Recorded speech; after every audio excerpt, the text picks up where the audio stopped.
से जुड़ी हर महत्वपूर्ण जानकारी मिलेगी। अगर आप भी हिंदू शास्त्रों के गूढ़ रहस्यों को जानना चाहते हैं तो चैनल से जुड़े रहें। सबसे महत्वपूर्ण बात, हिंदू पुराणों के अनुसार मधुमक्खी के छत्ते में माता दुर्गा का वास माना जाता है। माना जाता है कि माता दुर्गा की शक्ति मधुमक्खी के छत्ते में समाहित होती है, जिससे यह इतना चमत्कारी बन जाता है। मधुमक्खी के जो छत्ते होते हैं वे मधुमक्खियां बहुत मेहनत और परिश्रम से बनाती हैं। इसमें लाखों मधुमक्खियों की मेहनत लगती है।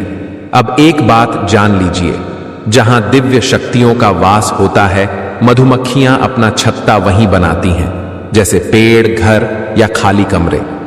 कई बार आपने देखा होगा कि कुछ खाली घरों में मधुमक्खियां स्वतः आकर छत्ता बना लेती हैं और फिर चली जाती हैं। इसका एक ही कारण होता है, उन स्थानों पर विशेष शक्तियों का प्रभाव होता है। शक्तियां चाहे सकारात्मक हों या नकारात्मक, मधुमक्खियां ऐसी जगहों को चुनती हैं। दोस्तों, जिस तरह कोयले की खान में हीरा पाया जाता है, उसी तरह जहां दिव्य या विशेष शक्तियां होती हैं, वहां मधुमक्खियों का छत्ता जरूर बनता है। हिंदू पुराणों के अनुसार यदि आपके घर में लगातार मधुमक्खियां आ जा रही हैं या उन्होंने आपकी छत पर छत्ता बना लिया है, तो यह संकेत हो सकता है कि आपके घर में नकारात्मक ऊर्जा या काला जादू प्रभावी हो चुका है। इसका मतलब यह हो सकता है कि कोई बुरी शक्ति आपके घर में प्रवेश कर चुकी है, जिससे आपको सतर्क रहने की जरूरत है। मधुमक्खियां अपना छत्ता सिर्फ एक कारण से बनाती हैं, ताकि किसी विशेष ऊर्जा का संकेत दिया जा सके। यदि सही तरीके से इसका उपयोग किया जाए तो तांत्रिक शक्तियों की सहायता से नकारात्मक ऊर्जा, काला जादू, भूत प्रेत जैसी बाधाओं से छुटकारा पाया जा सकता है। मधुमक्खी के छत्ते का सही इस्तेमाल कैसे किया जाए, यही जानकारी हम आपको इस वीडियो में देने जा रहे हैं। अब जानते हैं मधुमक्खी के छत्ते से जुड़े कुछ खास तांत्रिक उपाय। पहला उपाय, यदि आपका मन अशांत रहता है, कोई भी काम सही से नहीं चल रहा, व्यापार में नुकसान हो रहा है या आपका ध्यान भटकता रहता है, तो यह संकेत हो सकता है कि आप पर नकारात्मक शक्तियों या काले जादू का प्रभाव है। इससे बचने के लिए मधुमक्खी के छत्ते के मोम का उपयोग किया जा सकता है। यदि आप इस मोम को प्राप्त कर लें और 11 दिन तक इसे अपने कमरे में दीपक में जलाएं, तो इसका प्रभाव दिखने लगेगा।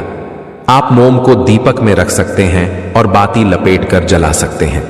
केवल 11 दिन इस उपाय को करने से यदि आप पर कोई भी नकारात्मक शक्ति या काला जादू हावी था तो वह खत्म हो जाएगा। भूत प्रेत या किसी भी तरह की बाधा आपके जीवन से दूर हो जाएगी। दूसरा उपाय, यदि आप अपनी मनोकामना पूरी करना चाहते हैं तो कुछ विशेष तांत्रिक उपाय किए जा सकते हैं। तांत्रिक लोग अलग अलग विधियां बताते हैं, जिनका सही प्रयोग करने से आपकी इच्छाएं पूरी हो सकती हैं। लेकिन हिंदू पुराणों के अनुसार मनोकामना पूर्ति के लिए मधुमक्खी का छत्ता बहुत शुभ माना जाता है। अगर आप अपनी मनोकामना पूरी करवाना चाहते हैं तो मधुमक्खी के छत्ते का सही तरीके से प्रयोग करना होगा। आइए जानते हैं कि इसे कैसे करना है। ध्यान से सुनिएगा। मधुमक्खी के छत्ते से आपको मोम प्राप्त करना होगा। इसके बाद एक पीपल का पत्ता लें और उस मोम को इस तरह आकार दें कि वह पत्ते में आसानी से फंस जाए। आपको बस इतना करना है और फिर लगातार 11 दिन तक इसे किसी भी नदी में प्रवाहित करना है। ध्यान रखें, इसे तालाब में नहीं बल्कि बहती हुई नदी में प्रवाहित करना है। जब आप इस पीपल के पत्ते को मोम सहित नदी में प्रवाहित कर रहे हों तो अपनी मनोकामना का संकल्प जरूर लें। इसे लगातार 11 दिन करने से आपकी कितनी भी बड़ी मनोकामना हो, पूरी हो जाएगी। हिंदू शास्त्रों में इस विधि का उल्लेख किया गया है और इसे अत्यधिक प्रभावी माना जाता है। दोस्तों, ऐसी महत्वपूर्ण जानकारी आपको कहीं और नहीं मिलेगी, इसीलिए इस वीडियो को लाइक करें और हमारे चैनल ज्ञानवर्धक टेल्स को सब्सक्राइब कर लें। हमारे चैनल पर आपको वह ज्ञान मिलेगा जो आपको अन्य जगहों पर शायद ही मिले। इससे आपका कोई खर्च नहीं होगा, बल्कि आपके कार्य सिद्ध होते चले जाएंगे। अब हम आपको एक और महत्वपूर्ण जानकारी देने जा रहे हैं। आयुर्वेद में कहा गया है कि मधुमक्खी के छत्ते से निकला शहद कई तरह की बीमारियों को ठीक कर सकता है। इसी प्रकार तांत्रिक शास्त्रों में मधुमक्खी के छत्ते को गरीबी, दरिद्रता, भूत प्रेत और नकारात्मक ऊर्जाओं को दूर करने के लिए बहुत प्रभावी माना गया है। अगर आप लगातार कर्जे में डूबते जा रहे हैं, आपका पैसा रुक नहीं रहा है और आप इस समस्या से बहुत परेशान हैं, तो अब जो उपाय हम बताने जा रहे हैं उसे ध्यान से सुनिए। इसके लिए आपको एक लाल कपड़ा लेना है और मधुमक्खी के छत्ते से प्राप्त मोम को उसमें बांध देना है। इसके बाद इस कपड़े को अपनी तिजोरी या अलमारी में उस स्थान पर रखें जहां आप अपने पैसे, सोना और चांदी रखते हैं। हिंदू पुराणों के अनुसार इस उपाय से आपके धन संपत्ति में वृद्धि होने लगेगी।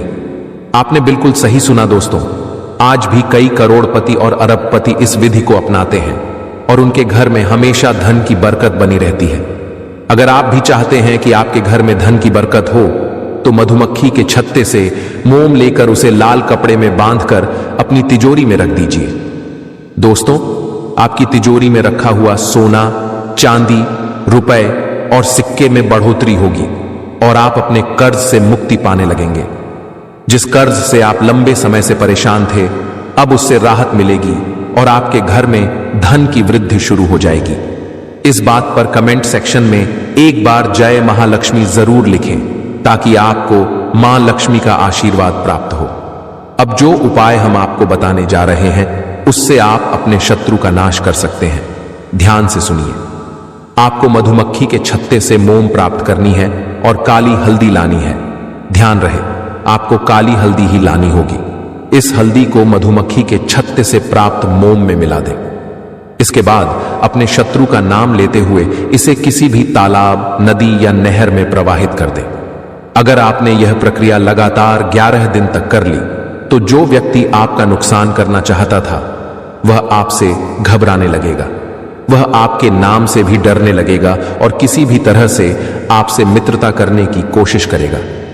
यहां तक कि अगर उसने मन में भी आपको नुकसान पहुंचाने की बात सोची, तो उसे डर लगने लगेगा।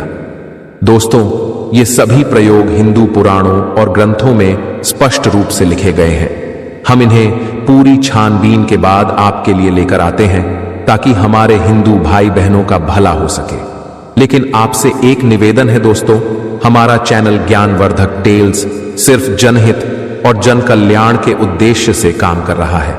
हम प्रयास कर रहे हैं कि हिंदू पुराणों का ज्ञान उन गरीब भाइयों और बहनों तक पहुंचे जिन्हें यह सीखने का अवसर नहीं मिलता। इसलिए आप हमारे चैनल को सब्सक्राइब जरूर करें और इसे जरूरतमंद लोगों तक पहुंचाएं। इससे उनका भी भला होगा और आपको पुण्य मिलेगा। जब आपको पुण्य मिलेगा तो हमें भी पुण्य प्राप्त होगा और हम सभी इसके भागीदार बन जाएंगे। दोस्तों, कमेंट बॉक्स में हर हर महादेव जरूर लिखें।